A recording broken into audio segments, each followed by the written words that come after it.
व्यवस्था परिवर्तन में हमारा परिवर्तित नमस्कार।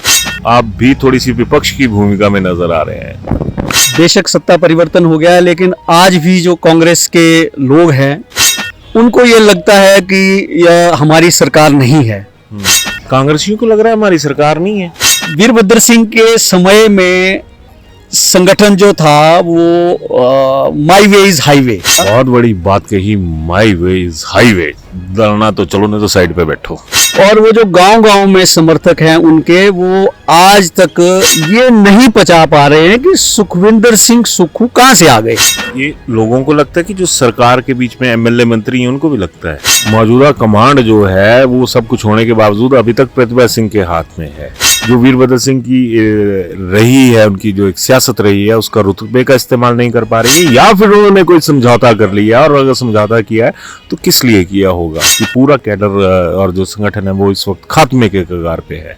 कांग्रेस की जो पिछली भंग कार्यकारिणी हो चुकी है, उसकी कोई प्रदेश स्तरीय मीटिंग हुई? मौजूदा प्रदेश के जो हालात हैं, जो आर्थिक स्थिति है, वो बहुत ज्यादा बदहाल है। हालांकि उसको मैनेज करने की कोशिश की जा रही है, लेकिन सरकार की जो इमेज है उसको डैमेज करने में बीजेपी का बड़ा हाथ है, कांग्रेसियों का खुद अपना बहुत बड़ा हाथ है इसमें। एक सरकार आई, दूसरी सरकार की परियोजनाएं बंद, ऐसे और पूरे प्रदेश में सैकड़ों फट्टे ऐसे मिल जाएंगे जिनके 20-20 साल पहले शिलान्यास हो चुके हैं, लेकिन उसका शिलान्यास के आगे काम नहीं बढ़ा। उनको तो मैं पहाड़ी भाषा में जोड़ दूं, उन्होंने सिल्लारा नाश किया है। 1 लाख करोड़ रुपया कर्जा हो गया है। इसका रोना तो रोज रोया जाता है, लेकिन इसको कम करने के प्रति गंभीर कौन है? सुखविंदर सिंह सुक्खू है गंभीर। क्योंकि वाटर सेस लगाने की बात करी तो खुद हमारे जो नेता थे उन्होंने पलटी मारी। तो छानन हिमाचल की छाती पे शूल है। केंद्र से मदद जो रुक रही है उसके लिए जिम्मेदार कौन है? कोई पुराना किस्सा ऐसा है जिसमें यारीकारी एक तरह से हमें हिमाचल का हिमायती है कोई, या ये है कि कभी शिखर की और कभी व्यवस्था परिवर्तन, इन नारों के साथ आम आदमी का पेट भरेगा क्या? जो बेरोजगारी है वो रुकेगी क्या? अटल बिहारी वाजपेयी छुट्टियां मनाने के लिए प्रीणी आए हुए थे और वीरभद्र सिंह प्रदेश के मुख्यमंत्री थे। प्रेम कुमार धूमल पिछली रात को वहां गए, में जो उदार हाथ हमारी सरकार पर बनाए रखा था वो अगली सरकार पर भी बनाए रखे। रातों रात डिक्लेयर हो गया था। बिल्कुल। और इसके लिए वीरभद्र सिंह ने अटल बिहारी वाजपेयी जी का धन्यवाद किया था, और उन्होंने प्रेम कुमार धूमल का भी धन्यवाद किया था। अब देखो क्या हालात हैं। खतरा जो है वो कांग्रेसी खुद पैदा कर रही है, बीजेपी खतरा पैदा कर रही है इन लोगों के लिए। मैं वही चीज लगा था। रोजगार के साधन हमारे पास नहीं है। रोजगार के साधन तो 68 लोगों के पास है ना, फिर कि 68 लोगों को तो चुनकर भेज देते हैं। कभी हम लोगों ने इनसे हिसाब पूछा? मड़कई तभी खुरक ए साड़ी टांदे कि हाँ नहीं टांदे। जेड़ा भी खड़ो जांदा इलेक्शन तो बाद चोड़ा तीसरे बोलते बाढ़ पंसाब तो संजय दी है ना। उन मंत्री कन्ने क्या गलांदे पुलिस वाले दी पायलट चलियो ऑथराइज्ड नहीं। स्पीड भी गड्डियां दी देई होई है, सटू सटू सटू सटू तो गिन देगे तो एक गलाना कने तालू दो निकल जानियां 2027 इलेक्शन ਹੁੰਦੇ ਤਾਂ ਕਾਂਗਰਸੀ ਕਿਤੇ ਨਠਣਾ ਹੈ। जिन्हें नहीं मिले बोले तिन्हें तो नठना जेड़े मिले हो तिन्हें तो भी जाने यार। बिल्कुल। एक सुखू से कूदे कूदे सुने दुखू। अभिवादन स्वीकार करें मैं उदय पठानिया। पिछले कल बजट पेश हुआ और बजट पेश होने के साथ पक्ष विपक्ष दोनों आमने सामने हैं। हमेशा की तरह रिवायत निभाई जा रही है कि ये बजट तो बिल्कुल ही निहायत ही रद्दी है, दूसरी तरफ से निहायत ही बढ़िया है, ग्लेज पेपर पे छपा है। एक तरह की ऐसी फीलिंग्स जो है वो ली जा रही हैं। खैर, आज हमारे साथ अब कोई बड़ा आदमी तो बैठेगा नहीं, क्योंकि उसके लिए सरकार द्वारा मान्यता प्राप्त होना बहुत ज़रूरी है कि अगर किसी बड़े आदमी के साथ बैठना है तो सरकार का ठप्पा आपके ऊपर होना ज़रूरी है। तो मेरे साथ हैं प्रकाश ठाकुर। इन्होंने भी मेरी तरह जर्नलिज्म नहीं किया है और धक्के हम दोनों ने शायद एक तरह के खाए हैं। मेरे ग्रैंड सीनियर हैं जर्नलिज्म में। तो ठाकुर साहब, स्वागत आपका। बड़ा आपस में बातें करने लायक रहेंगे, आप सरकार की बातें तो कर नहीं सकते। तो मैं बात कर रहा था बजट की। बड़ा बड़ा थोड़ा धन्यवाद ब्लैक एंड वाइट के सभी दर्शकों को। व्यवस्था परिवर्तन में हमारा परिवर्तित नमस्कार, प्रणाम।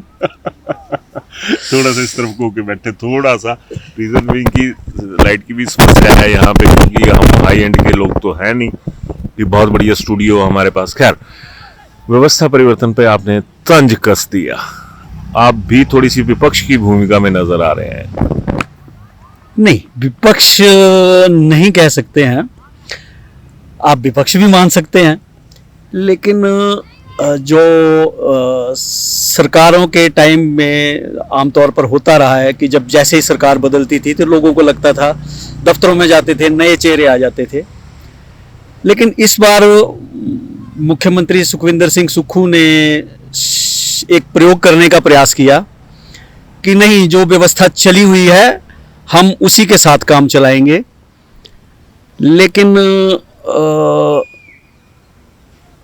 उनका यह प्रयोग कहीं सफल होता नहीं दिख रहा है, क्योंकि आज भी हम एज ए जर्नलिस्ट देखते हैं तो बेशक सत्ता परिवर्तन हो गया है, लेकिन आज भी जो कांग्रेस के लोग हैं उनको ये लगता है कि यह हमारी सरकार नहीं है। कांग्रेसियों को लग रहा है हमारी सरकार नहीं है। उदय जी, एक बहुत लंबा समय यहाँ पर कांग्रेस में एक छत्र साम्राज्य रहा वीरभद्र सिंह जी का, और सुखविंदर सिंह सुक्खू जो माननीय मुख्यमंत्री हैं हिमाचल प्रदेश के, वो संगठन की राजनीति करते रहे। बिल्कुल ठीक। लेकिन वीरभद्र सिंह के समय में संगठन जो था वो my way is highway. Virbhadra Singh की राजनीति में संगठन कोई मायने नहीं रखता था। बहुत बड़ी बात कही, माई वे इज हाईवे। लड़ना तो चलो, नहीं तो साइड पे बैठो। तो वीरभद्र सिंह ने उस स्टाइल में एक शासन किया, और शायद इसी वजह से लोग उनको राजा साहब भी कहते हैं, क्योंकि उन्होंने एक राजा की तरह शासन किया। बिल्कुल। और संगठन उनके लिए कोई मायने नहीं रखता था। वीरभद्र सिंह का मतलब ये था कि हिमाचल प्रदेश में वीरभद्र सिंह इज कांग्रेस, कांग्रेस इज वीरभद्र सिंह, और कांग्रेस इज वीरभद्र सिंह। वो तो हाईकमान तक की बात नहीं मानते थे। और इस स्टेटस का लीडर जब हिमाचल प्रदेश में रहा, जिसने 5 दशक तक लंबा एक कैरियर झेला है, तो उनके समर्थक गांव-गांव में हैं। और वो जो गांव-गांव में समर्थक हैं उनके, वो आज तक ये नहीं पचा पा रहे हैं कि सुखविंदर सिंह सुक्खू कहां से आ गए, जिन्होंने हमेशा मुखालफत की, जो पॉलिटिक्स थी वो की। हाँ। और वो जो कांग्रेस के लोग हैं, वो आज भी उनको ये लगता है कि ये मुख्यमंत्री हमारा नहीं है। ये लोगों को लगता है कि जो सरकार के बीच में एमएलए मंत्री हैं उनको भी लगता है। कौन उनको डिफेंड कर रहा है? बहुत बड़ी बात बोली ठाकुर साहब ये आपने, कि डिफेंड तो मुख्यमंत्री को करता हुआ कोई भी नजर नहीं आता। ऐसा लगता है कि ये लोग जो पद मिले हैं या जो इनको सुख मिला उसको एंजॉय कर रहे हैं। मंत्रियों की बात करूं तो कौन जस्टिफाई कर रहा है कि वो सरकार का बचाव कर रहे हैं? कोई ना कोई एक ऐसा बयान आ जाता है जो भाजपा से भी अधिक खतरनाक होता है। सही बात कही, जब अपने हो जाए बेवफा फिर तो तय मानिए दिल टूटेगा। और आज सुखविंदर सिंह सुक्खू को अगर ये कहा जाता है कि ये मित्रों की सरकार है, तो इसमें भाजपा का कम रोल है। कांग्रेस के अंदर के लोग ही ज्यादा लोग डालते हैं कि जी चिन्हित लोगों का वहां तक एक्सेस है, हमारी तो सुनी नहीं जाती है। ठीक है ना जी? ठाकुर साहब, मैं थोड़ा सा बीच में टोकूंगा। अगर ये मित्र है, मान लीजिए जिस तरह से मित्रों की सरकार का ठप्पा लगा है, तो इन मित्रों को नहीं चाहिए कि ये मित्रता निभाएं कि भैया हम तो मित्र हैं ही हैं सुखू भाई आपके, हम पद छोड़ते हैं। ये हिम्मत क्यों नहीं दिखा पा रहे? जब उनकी वजह से दाग लग रहे हैं, इन मित्रों को शर्म नहीं है क्या? उसके लिए बहुत बड़ा दिल और बहुत बड़े राजनीतिक सोच की जरूरत है कि जो त्याग करें। आज कांग्रेस के लिए देश में बहुत कम राज्य बचे हुए हैं, और उनका मुकाबला एक आजकल भारतीय जनता पार्टी से है। भारतीय जनता पार्टी का जो की जो राजनीति थी आज से 15 साल पहले, 10 साल पहले, आप इसको ये कह सकते हैं कि बिफोर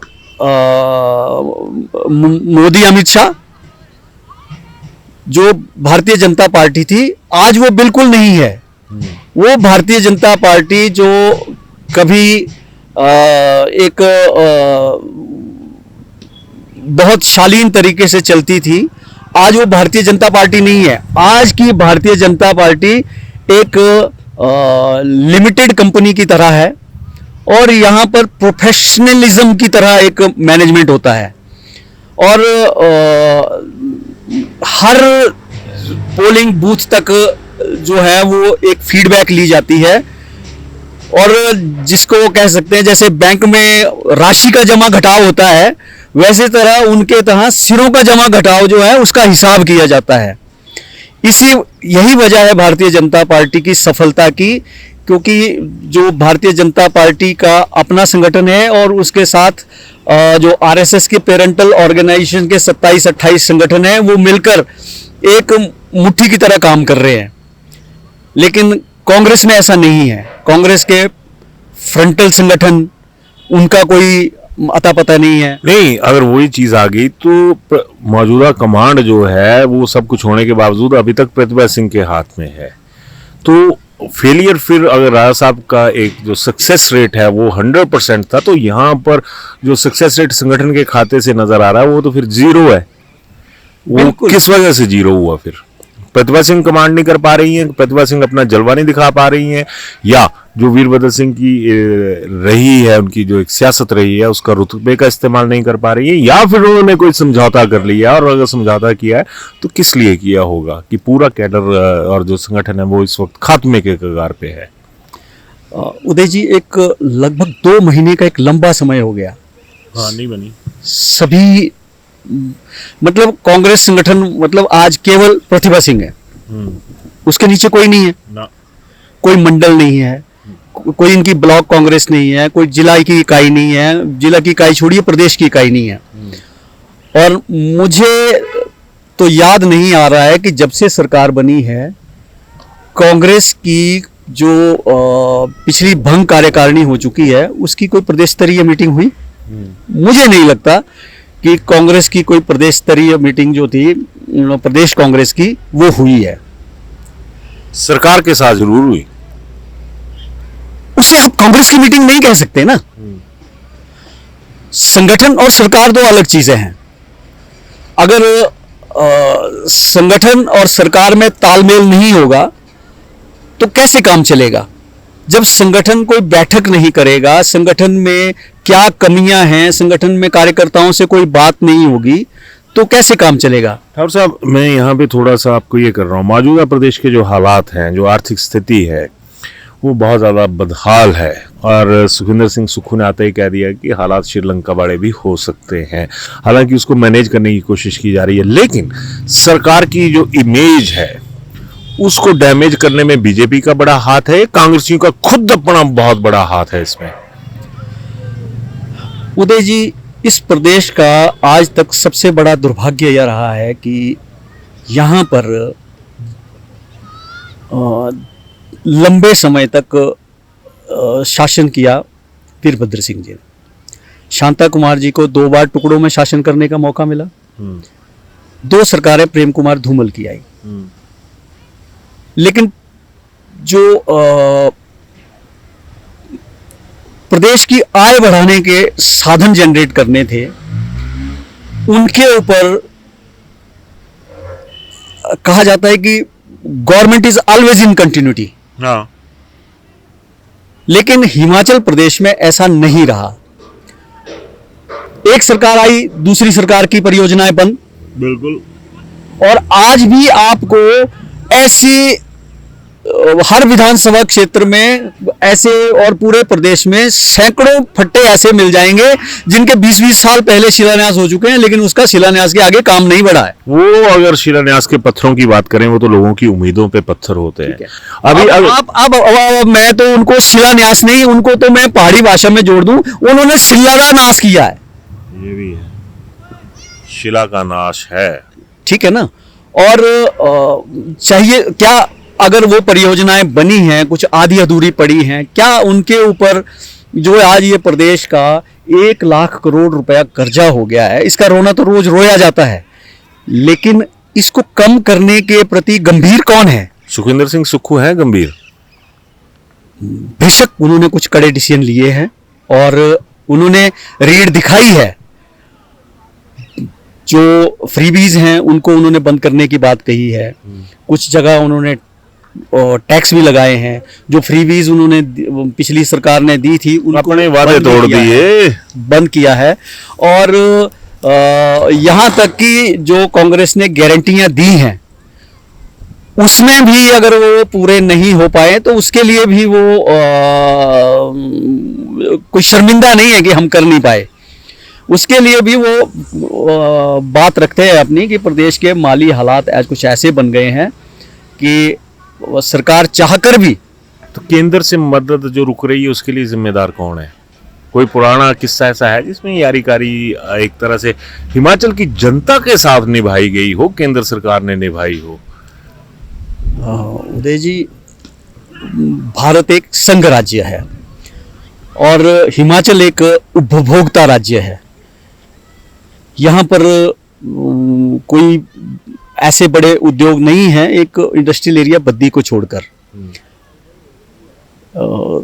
कि जहाँ से आय के साधन जनरेट हों। आय के साधन के लिए यहाँ पे टूरिज्म है, पन विद्युत परियोजनाएं हैं और छोटा मोटा जो उद्योग बद्दी में चल रहा है, लेकिन वहाँ पर भी बद्दी पैकेजिंग यूनिट ज्यादा है। CGST नहीं आ रहा है ना, GST की बात वही नहीं हो बात कर रहा रही। हूँ, क्योंकि वाटर सेस लगाने की बात करी तो खुद हमारे जो नेता थे उन्होंने पलटी मारी। बिल्कुल।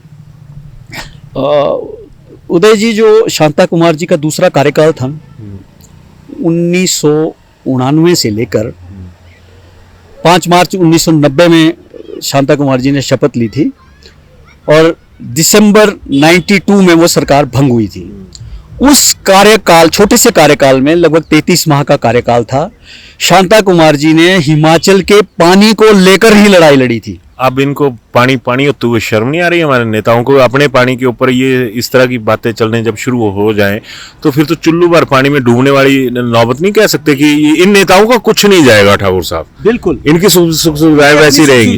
आम आदमी के लिए क्या है फिर? ये केंद्र सरकार जिम्मेदार है या सुखविंदर सिंह सुक्खू जिम्मेवार है? मैं वही कह रहा हूँ कि सबसे हिमाचल प्रदेश से सबसे बड़ा दगा तब हुआ जब हिमाचल का पंजाब का पुनर्गठन हुआ, तो उस समय हिमाचल प्रदेश से बहुत बड़े अन्याय हुए। अब मैं जो ज्यादा उदाहरण है मैं वो ज्यादा नहीं दूंगा, लेकिन एक ज्वलंत उदाहरण जिसको एक आम आदमी भी बड़ी आसानी से समझ जाएगा, शानन पावर प्रोजेक्ट। जब इसका बंटवारा हुआ था तो वहां पर यह कहा गया था कि जो मूल लाइन थी कि जो प्रॉपर्टी जिस स्टेट में जिस हालत में है वो उसी के पास रहेगी। तो शानन हिमाचल को क्यों नहीं मिला? पंजाब की कौन सी बाउंड्री लगती है वहां पे? बिल्कुल नहीं। पंजाब सरकार ने किलोमीटर दूर है। पंजाब सरकार ने कब बनाया? वो तो अंग्रेज बना के चले गए उसको। वहां पर इतना बड़ा हिमाचल से अन्याय हो गया, लेकिन आज तक हम उसको वापस नहीं ले पाए। अभी सुखविंदर सिंह सुक्खू लड़ तो रहे हैं इसके लिए, हम उनको साधुवाद देना चाहेंगे, लेकिन आज प्रदेश को बने हुए कितने साल हो गए? नहीं, मैं उसी से साल तो हो गए। अगर मैं शुद्ध हिंदी में बात करूं तो कह रहे हैं कि ये यादें हमें सालती हैं। तो शानन हिमाचल की छाती पे शूल है, निकालेगा कौन?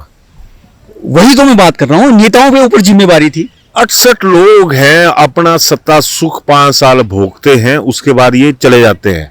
हमें हिमाचल का हिमायती है कोई, या ये है कि कभी शिखर की और कभी व्यवस्था परिवर्तन? इन नारों के साथ आम आदमी का पेट भरेगा क्या? जो बेरोजगारी है वो रुकेगी क्या? वही बात आ गई कि अगर जिस तरह से ये कहें कि अटल बिहारी वाजपेयी जी के वक्त में इकट्ठे हो गए थे सत्ता पक्ष और विपक्ष। बिल्कुल, मैं आपको एक संदर्भ याद दिलाना चाहता हूं। मैं उस समय कुल्लू में दिव्य हिमाचल के लिए ब्यूरो चीफ था और सत्ता परिवर्तन हो गया। अटल बिहारी वाजपेयी छुट्टियां मनाने के लिए प्रीणी आए हुए थे। भारतीय जनता पार्टी की सरकार प्रदेश से विदा हुई थी और वीरभद्र सिंह प्रदेश के मुख्यमंत्री थे। और मुझे अच्छी तरह याद है कि प्रेम कुमार धूमल पिछली रात को वहां गए, उन्होंने अटल बिहारी वाजपेयी से बात की और उन्हें यह बताया कि आपकी जो उदार जो नीति थी उसके कारण हिमाचल प्रदेश में एक विकास की नई गाथा शुरू हुई है और उसमें हमारी बहुत सी परियोजनाएं जो हैं वो चल रही हैं, लेकिन सत्ता परिवर्तन हो गया है। हम बेशक हार गए हैं, लेकिन हमें सरकार, हिमाचल की जनता ने विपक्ष की भूमिका दी है। और उन्होंने वाजपेयी जी को यह भी बताया कि पहली बार हिमाचल प्रदेश में भारतीय जनता पार्टी को विपक्ष में इतनी अधिक सीटें दी है।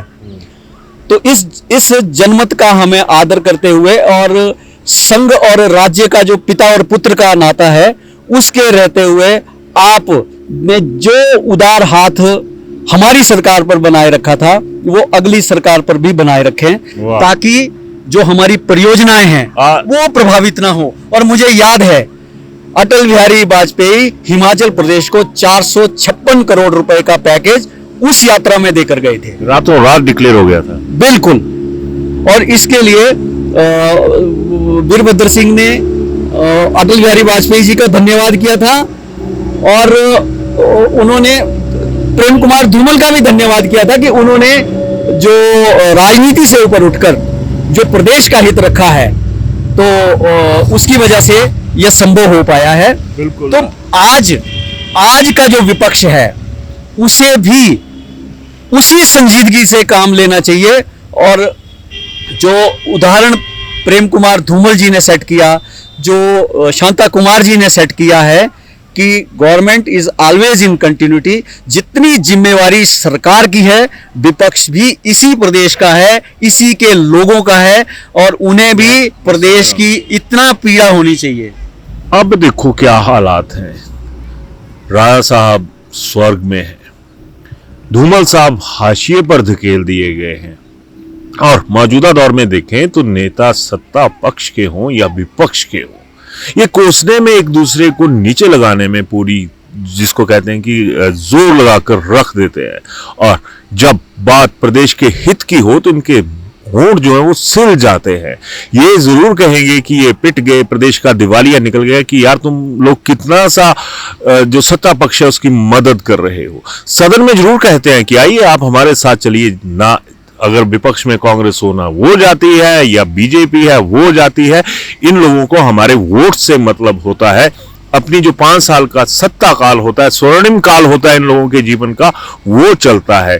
तो आज चाहे श्रद्धेय अटल जी नहीं है, वीरभद्र सिंह जी नहीं है, और जो अब हैं वो क्या है, ये हम लोगों को सोचने की जरूरत है। थोड़ी सी सोच बदलनी होगी। ठाकुर साहब, ये तो एक बहुत अच्छा संदर्भ दिया आपने कि ये सारी चीजों में, ये सारी हिमाचल इन चीजों को देखता हुआ चला आ रहा है। ये लोग हिमाचल को क्या दिखा रहे हैं? अगर मैं कांग्रेस की बात करूं, आपको मौजूदा हालात क्या लग रहे हैं? अगर नेतृत्व की बात करें तो खतरा जो है वो कांग्रेस ही खुद पैदा कर रही है, बीजेपी खतरा पैदा कर रही है इन लोगों के लिए? उदय जी, इस प्रदेश के सबसे बड़ी विडंबना यह है कि जो हमारे चुने हुए प्रतिनिधि हैं 68, उन्हें प्रदेश की वो पीड़ा नहीं है। अपनी राजनीति के लिए प्रदेश का अहित हो जाएगा इसकी भी इन्हें चिंता नहीं है। सत्ता पक्ष तो छोड़िए, विपक्ष की इसमें ज्यादा रुचि है कि दिल्ली से जो आया प्रदेश को सर खड़े होने पड़ना थोड़ा सा, हमें रीजन बीइंग की लाइट की समस्या आ रही है यहाँ पे। जो प्रदेश जो उनकी ज्यादा रुचि इसमें है कि प्रदेश को जो दिल्ली से धन आता है वो निर्बाध ना आ पाए, जो योजनाएं चल रही हैं वो ना आ पाए।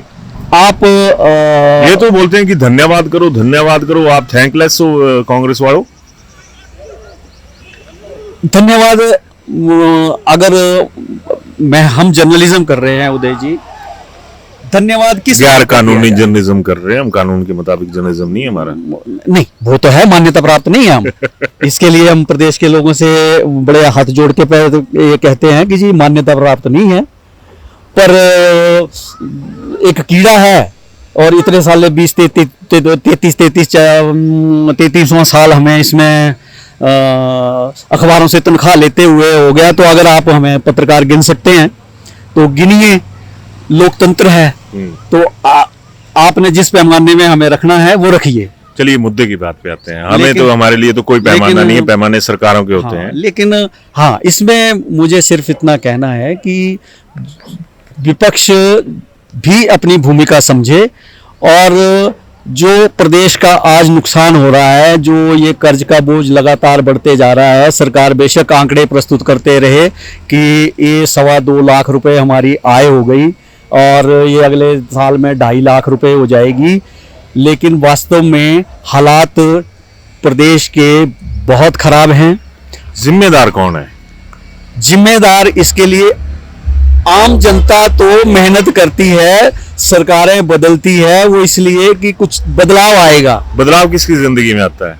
लेकिन बदलाव चुने हुए प्रतिनिधियों की जिंदगी में 68 लोगों की जिंदगी में बदलाव आता है। और प्रदेश आज भी उसी ढर्रे में है। लोगों को पढ़ने के लिए चंडीगढ़ के रोड रुख करने पड़ता है, लोगों को अच्छी चिकित्सा सुविधा लेनी हो तो पीजीआई और एम्स के लिए भागना पड़ता है, और जहां शिक्षा और स्वास्थ्य ही हम लोगों को नहीं दे पा रहे हैं तो और क्या अपेक्षा की जा सकती है? नहीं ठाकुर साहब, मैं थोड़े से इस चीज पे आ रहा हूं कि और नौकरी के लिए भी मैं वही चीज लगा था, रोजगार के साधन हमारे पास नहीं है। रोजगार के साधन तो 68 लोगों के पास है ना। फिर मोटी सैलरी, मोटे भत्ते, सारी चीजें इन लोगों के पास है, आम आदमी के पास क्या है? मैं वही तो बात कर रहा हूं कि हिमाचल प्रदेश पे ये जो 68 विधानसभा क्षेत्र है, इसके जो 68 जनप्रतिनिधि हैं, इन्होंने अपनी राजनीति को महिला मंडल, रास्ता, स्कूल का भवन, सामुदायिक भवन, इन तक सीमित रखा है। और ये जो काम है ये पंचायत प्रधान कर सकते हैं बहुत बेहतर तरीके से। इनका बेसिकली काम होना चाहिए था कि प्रदेश के लोगों को रोजगार प्रदेश में किस तरह दिया जाए, इसकी नीति बनती। हमारे यहाँ ठाकुर साहब, वैसे हम लोगों को जो वोटर हैं, आम आदमी, हम लोगों को शर्म से तो डूबना हमें भी चाहिए। उसकी वजह है कि 68 लोगों को तो चुनकर भेज देते हैं। कभी हम लोगों ने इनसे हिसाब पूछा? हम लोग इसलिए अपनी पीठ थपथपा लेते हैं कि लो जी हमने सरकार बदल दी, खुद अपना क्या बदला? उदय जी, इसके लिए लोग तो जिम्मेवार हैं या नहीं है वो सवाल बोलना पड़ेगा। हाँ, मैं उसी बात पे आ रहा हूँ, क्योंकि अब वक्त वो आ गया कि इनके डिसीजन थोपे जाते हैं। उसी बात पे आ रहा हूँ कि लोग जिम्मेवार हैं या नहीं है, ये सवाल तो हम है ही, लेकिन सबसे बड़ी जिम्मेवारी जिन लोगों की है, हमारे जैसे और आपके जैसे लोग हैं ना, हमने भी कभी भी प्रदेश के इन ज्वलंत मुद्दों के बजाय नेताओं के भाषणों के ऊपर तालियां पीटी हैं और उनके भाषण बढ़िया करके दूसरे दिन कैसे पब्लिश हो, इसके ऊपर हमने जर्नलिज्म भी यहीं पे आकर मात खाता है, इसमें कोई दो राय नहीं। हमारी बताइए कि आज कौन ऐसा पत्रकार है जो ये जर्नलिज्म कर रहा है कि प्रदेश में कितने बेरोजगार हैं, या जो प्रदेश में जो सरकार द्वारा चलाई गई कितने यूनिट्स थी वो बंद पड़ी हुई हैं। बहुत सारे बड़ी बात यह है कि आज प्रदेश में जितनी भी कारपोरेशंस हैं, कौन सी आज प्रॉफिट कमा रही है? बंद एक भी नहीं करता, ना कांग्रेस बंद करती, ना बीजेपी बंद करती है, अपने लोगों को बेनिफिशियरी पार्ट बनाकर रखने के लिए। सबके वही है ना, सबकी मलाई चलती रहे, अपने लोगों को एडजस्ट करने के सबसे बढ़िया संस्थान है, इन्हें क्यों बंद किया जाएगा? बंद तो आम लोगों से जुड़े इंस्टीट्यूशंस होंगे ना। हाँ, वो उसके लिए आज अगर खर्चा है, बाकी जगह पे खर्चा नहीं। आज अगर प्रदेश पर आर्थिक संकट है तो इसकी मार किस पर पड़ रही है? मार तो हम लोगों पर पड़ रही है। मार कौन रहा है? मार आम आदमी पर पड़ रही है।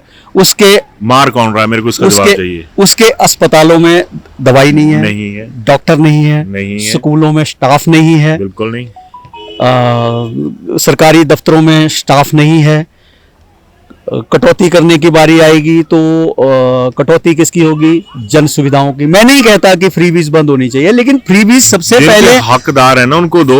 फ्रीबीज सबसे पहले तो नेताओं की क्यों नहीं बंद हो रही? नेताओं की बंद हो, फ्रीबीज बंद हो। फ्रीबीज नेताओं की नहीं है, फ्रीबीज। मैं थोड़ा सा बीच में टोकूंगा।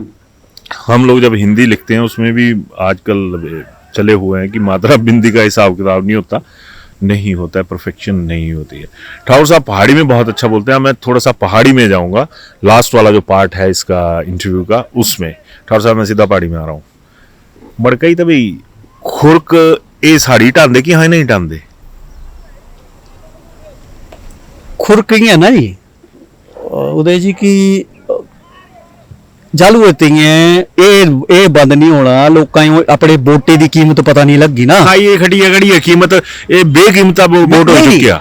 तिस लोग जागरूक होना पौना। दिखा ना पंचायती का इलेक्शन होंगे ना, वार्ड पंच वो मिंजो में अजकल दो ही कोरमा दे 500 रुपया मिलता। अच्छा, लेकिन इलेक्शन लगता तो सारे ते पहले तिस्यो जेड़ा भी खड़ो जाता, इलेक्शन तो बाद होना, तिस्यो बोलते वार्ड पंच साहब तो संजय दी। अच्छा दिखा जिस मुर्गा कने बोतल दे की जिन्नी बाढ़ पंचे बनना है। नहीं मैं एक गल करा, नहीं तिथु तो शुरू है ना लोकतंत्र की पहली सीढ़ी ऐसा। अगर हम सही बर्बाद करी थी यो, ठीक है ना।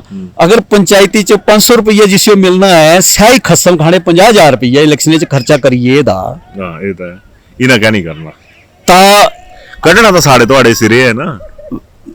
सर कुछ तो निकलना, लोग बोलते कुछ तो निकलना। सब बाढ़ पंच जेड़ा जे है से मतो मती सारी चीज आई की मनरेगा जी मनरेगा बाढ़ पंचायत तुहां जेड़े बड़े खड़पंच हैं जिना भरावा दुए बड़े खड़पंच हैं तिना भी दिखा ना इतने बारी वर्कर लगदे। तुहां इलेक्शन च दिखा ना इलेक्शन कमीशन ने लिमिट फिट की होवे जी, तुहां 20 लाख रुपया मतलब इलेक्शन दे खर्चना या 25 रखी लिया। ਇਹ ਜੇ 200 ਗੱਡੀਆਂ ਰੋਜ਼ ਚਲੀਆਂ ਆਉਂਦੀਆਂ, ਐਡੀ ਵੱਡੀ ਵਰਕਰਾਂ ਦੀ ਫੌਜ ਚਲੀ ਆਉਂਦੀ, ਕਹਿੰਦੇ ਸਮਝਾਇਓ ਤੂੰ ਐ ਮਿਲਣਾ सही है। ਤੁਸੀਂ ਖਰਚਾ ਕੁਦੂ ਤੇ ਹੋਦਾ ਹੁਣ ਜ਼ਰੂਰੀ ਵਿਵਸਥਾ ਪਰਿਵਰਤਨ ਇਹ ਹੈ ਨਾ। ਹੁਣ ਮੰਤਰੀ ਇਹ ਕੰਨੇ ਕੀ ਗਲਾਂਦੇ ਪੁਲਿਸ ਵਾਲੇ ਦੀ ਪਾਇਲਟ ਚਲੀਓ ਆਥੋਰਾਈਜ਼ਡ ਨਹੀਂ ਕੁਤੂ ਹੈ ਨਹੀਂ ਹੈ ਨਾ। ਇੱਕ ਸਿਰ ਸੀਐਮ ਕਨੇ ਆਨਰੇਬਲ ਗਵਰਨਰ ਸਾਹਿਬ ਕੰਨੇ ਚਲਦੀ ਹੈ ਨਾ, ਕਹਿੰਦੇ ਗੁੱਗੂ ਵਜਾਉਂਦੇ ਚਲਦੇਗਾ, ਗੁੱਗੂ ਵਜਾਉਂਦੇ ਚਲਦੇ। ਤਾਂ ਇਹ मतलब ਇਹ ਤੋਂ ਜ਼ਰੂਰੀ ਨਹੀਂ ਹੈ ਕਿ ਇਹਨਾਂ ਚੀਜ਼ਾਂ ਵਿੱਚ ਕਾਸਟ ਕਟਿੰਗ ਕੀਤੀ ਜਾਏ ਵੀ ਪੂਰਾ ਕਾਫਲਾ ਕੰਨੇ ਚਲਾਇਆ ਸਭ ਨਹੀਂ ਦੇ ਦਿਖਾ। ਤੂੰ ਕਾਸਟ ਕਟਿੰਗ ਦੀ क्या चस्का है दिया, तू कास्ट कटिंग की गल की। शांता कुमार जी जब दूसरी बार जालू दूसरी बारी मुख्यमंत्री बने थे तो तीन एक करी था कि जालू भी प्रोग्राम होना, क्योंकि मिंजो इस करी की पता है मैं सोदा मान हो रही आह मरवांदे ना जेड़ा कोई खरा हुआ था गल। हाँ तो शांता कुमार जी के टाइम में क्या था कि एक गड्डियां का लम्मा जलसा ना ये गायब हुई था। ये जे चलता लम्मा काफला उथों गड्डियां गिनना खड़ो गिनी नहीं होनी है ना, गिनती पूरी हो जानी। मैं एक तो आजकल तो स्पीड भी गड्डियां दी दे हुई है, सटू सटू सटू सटू तो गिनते तो एक गलाना कने तालू दो निकल जानी। लेकिन ये जे 500 गड्डियां चली पोदियां 50 ते और तो छड्डा इत्थों जरूरी नहीं है। हाँ मैं सही बोला करदा कि शांता कुमार जी के टाइम में एसपी कने डीसी एक ही गड्डियां चोंदे थे। ठीक है। अच्छा ਹੁਣ ਐਸਪੀਡੀਸੀ ਦੀ ਬਣਦੀ ਹੁੰਦੀ ਤਾਂ ਕੀ ਗੱਡੀ ਬਹਿਣਾ ਨਹੀਂ ਬਣਦੀ ਹੁੰਦੀ ਤਾਂ ਨਹੀਂ ਬੰਦੇ ਕਨੇ ਐਕਸ਼ਨ ਜਿਹੜਾ ਜੇ ਹੈ ਸਾ ਤਿੱਦੇ ਜਿਹੜੇ ਜੇ ਐਕਸ਼ਨ ਆਪਣਾ ਜਿਹੜਾ ਜੇ ਏਰੀਆ ਹੈ ਤਿਸ ਚ ਤਿੰਨੀ ਜਿਹੜਾ ਜੇ ਹੈ ਸਾ ਐਕਸ਼ਨ ਹੋਣਾ ਕਨੇ ਜਿਸਾ ਡਿਵੀਜ਼ਨ ਜਿਸਾ ਸਬ ਡਿਵੀਜ਼ਨ ਚ ਹੁਣ ਹੋਣਾ ਪ੍ਰੋਗਰਾਮ ਹੋਣਾ ਤਿੱਦਾ ਐਸਡੀਓ ਦੂਜਾ ਦਾ ਐਸਡੀਓ ਵੀ ਨਹੀਂ ਚਾਹੀਦਾ ਤਿੱਥੋਂ। ਠੀਕ ਹੈ। ਇਹ ਇੱਕ ਅਨੁਸ਼ਾਸਨ शांता कुमार जी के टाइम में वित्तीय अनुशासन था। कने रैशनिंग की होती थी ना, डीजल इतना ही मिलना है। ਇਹ ਚੁਕਾ ਨਹੀਂ ਹੈ ਰਾਸ਼ਨਿੰਗ होना चाहिए। आम आदमी राशनिंग तो होना चाहिए तो कौड़ा तेल नहीं मिलना। मैं दिखा ना सुखविंदर सिंह सुक्खू जी ने कुछ बड़े कड़े फैसले ले हाँ ते ना बिल्कुल स्वागत करते। और मैं तो ये बोलता भी इसते भी आज जब वित्तीय अनुशासन है इसते भी कठोर होना चाहिए। अच्छा एक गल ये तो मैं मन्नी है, थोड़ा दूए पासे चलते हैं सही है ना भी चाहिए खोखे पर बहना कने सारिया चीज़ां करनी है ना।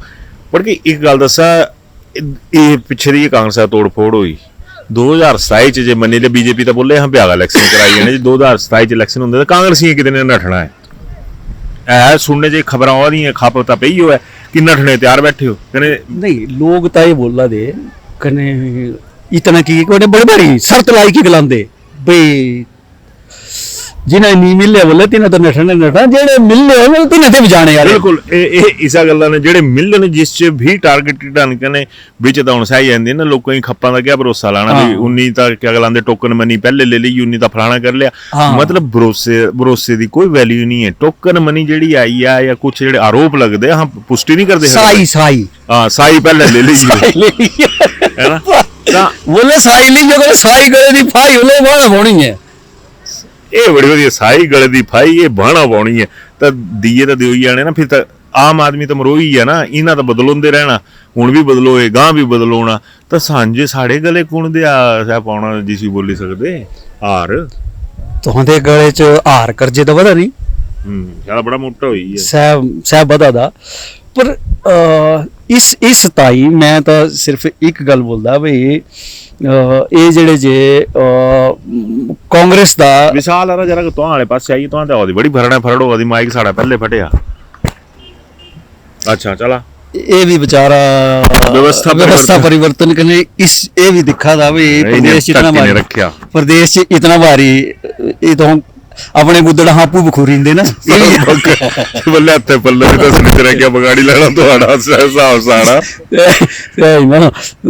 तो मतलब ये है कि जितनी इसका ये है कि मैं तो यही समझदा कि प्रदेश के जेड़े जे ये 68 लोग जिते हो ये तो महाराज स्वर्ग दे उतरे देवते ने महाराज पूजना पाने कने इन्होंने भी ये अहां दी निवेदन है कि कर वर्गे महाराज कुछ तो सोचा इस प्रदेश के बारे च, कुछ तो सोचा।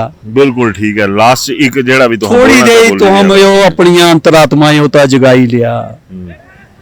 अंतरात्मा साड़ी तो हरी सुती है सोंदिया वारिया कम से कम जियां अहां तो ये बोलते हुए कम से कम जब सोना लगन तो कम से कम बिस्तरे च 2 मिनट तो सोची लिया कि अरो अज मिंजो लोका इतने बारी वोट दिते हो कने चुने हो कने दादुआं दी उम्र दे लोकां दे भी इन्हां दे पैरां बंदी लैंदे।